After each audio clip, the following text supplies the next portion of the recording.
Buenos días, antes que nada es un placer poder estar acá el día de hoy con ustedes. Y vamos a hablar de un tema bastante frecuente dentro de las enfermedades más frecuentes que afectan a la población a nivel mundial. Tenemos que la trombosis venosa,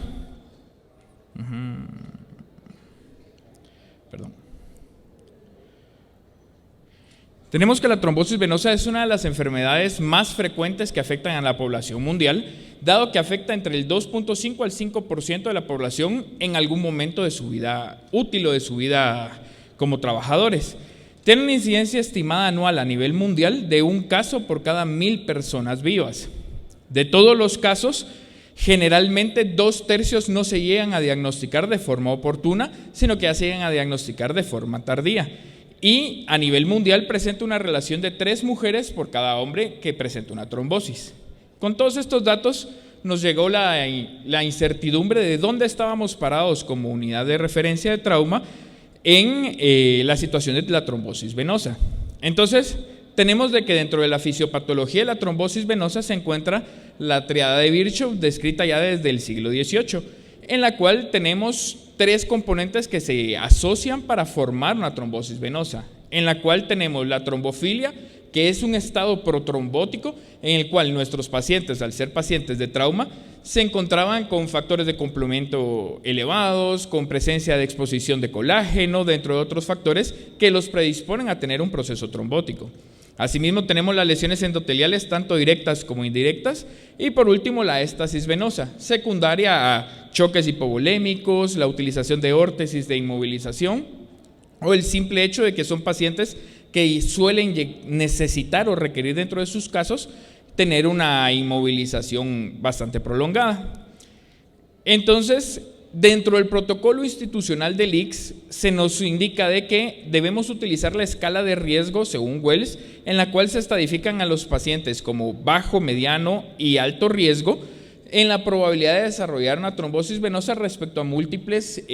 factores de riesgo que se toman asociados. Sin embargo, esta no es la única escala que existe a nivel mundial. Existen otras escalas un poco más completas, como por ejemplo la escala de Caprini, en la cual se toman más factores, más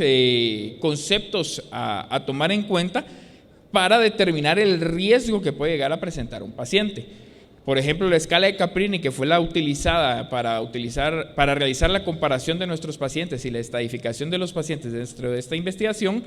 nos estima 4 casos o 4 grados de riesgo de trombosis venosa, en la cual nos indica un bajo, moderado, un alto y un muy alto riesgo, indicando diferentes grados de tromboprofilaxia que se deben utilizar dependiendo de la condición dada de nuestro paciente. Dentro del protocolo institucional del Instituto Guatemalteco tenemos un algoritmo de diagnóstico de la trombosis venosa profunda, cual siendo la última actualización de este protocolo en el año 2010. Dentro del protocolo se sugiere la utilización en pacientes con alto riesgo, la combinación de medias compresivas con heparinas de bajo peso molecular. Ahora bien, dentro de los resultados se realizó una recolección de datos del 1 de enero del año 2021 hasta el 31 de diciembre del año 2022, encontrando un total de 40 casos de trombosis venosa profunda dentro del hospital de accidentes, de los cuales por diferentes motivos de expediente, de récord, la tipificación de los Doppler, etcétera, etcétera, de diagnóstico, solo se pudieron aceptar 34 pacientes para este estudio, lo cual nos dio una incidencia total de 2 casos por cada 1,000 pacientes que eran ingresados a ese hospital. Dentro de la caracterización epidemiológica tenemos de que 3 de cada 4 pacientes de nuestro grupo eran hombres, lo cual iría en contra de la literatura. Sin embargo, cabe recalcar de que la incidencia o la razón de ingreso a nivel del hospital de accidentes es de 10 hombres por cada mujer. Por lo tanto, esto realmente se ve sesgado por el tipo de pacientes que tenemos nosotros en el hospital. Dentro de la distribución porcentual por edad tenemos de que la principal incidencia en la trombosis venosa fue en pacientes mayores de 60 años, en los cuales la lesión involucraba a la vena femoral y a la vena poplitea principalmente,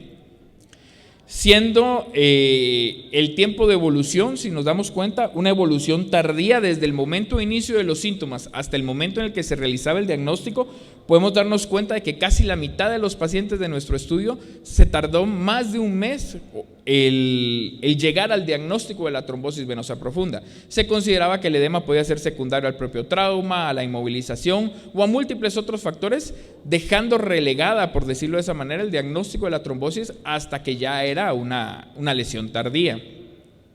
Dentro de las comorbilidades, tenemos de que todos los pacientes de nuestra muestra tenían al menos una comorbilidad y muchos de ellos tenían múltiples comorbilidades.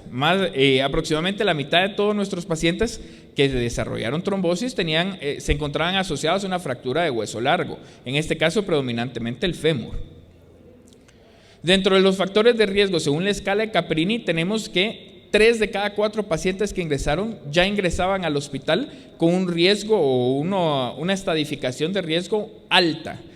por lo cual nosotros podríamos asumir de que la tromboprofilaxia fue fantástica. Sin embargo, desafortunadamente tenemos de que la tromboprofilaxia utilizada en el hospital, en 8 de cada 10 pacientes que sufrieron trombosis, no se les dio ningún tipo de tromboprofilaxia, lo cual remarca todavía más lo ignorada que es esta patología a nivel de la consulta médica y a nivel de los procesos intrahospitalarios.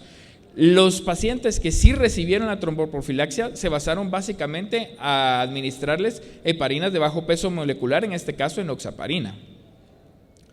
Y tenemos de que dentro del desarrollo de la trombosis, en el estudio de 2 años que tuvimos, desafortunadamente, 1/3 de todos nuestros pacientes desarrollaron síndrome postrombótico, lo cual obviamente nos remarca todavía más la necesidad de que tenemos que tomar la trombosis venosa profunda como una enfermedad más frecuente de lo que se considera y ser de las primeras que debemos descartar y no ser un diagnóstico de descarte, valga la redundancia. Dentro de las conclusiones que llegamos es de que a pesar de que la trombosis venosa profunda es una entidad altamente frecuente dentro de la población mundial, suele ser relegada o suele ser olvidada dentro de los servicios hospitalarios. Debemos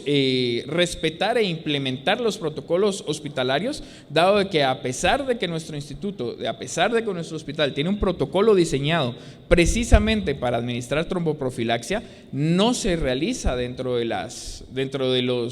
órdenes de ingreso a nuestros pacientes. Y la falta de tromboprofilaxia pues obviamente se encuentra relacionada a un riesgo aumentado del desarrollo de la trombosis venosa profunda. Asimismo, debemos prestar especial atención a nuestros pacientes ya adultos mayores, dado que el arquetipo de nuestros pacientes fueron pacientes mayores de 60 años masculinos con múltiples comorbilidades, los cuales fueron ingresados por fractura de huesos largos, principalmente, como le comentaba, fracturas de fémur. Sin embargo, 8 de cada 10 de estos pacientes no recibieron ningún tipo de tromboprofilaxia. Y pues obviamente en el desarrollo de la trombosis venosa profunda podemos darnos cuenta de que el desarrollo de una del síndrome postrombótico, podemos darnos cuenta que el desarrollo de la trombosis sí va a representar un deterioro de la calidad de vida de nuestros pacientes. Entonces es nuestra responsabilidad como médicos tratantes ser acuciosos en ese tratamiento y ser responsables en la administración de la tromboprofilaxia. Y básicamente. Gracias, Juan.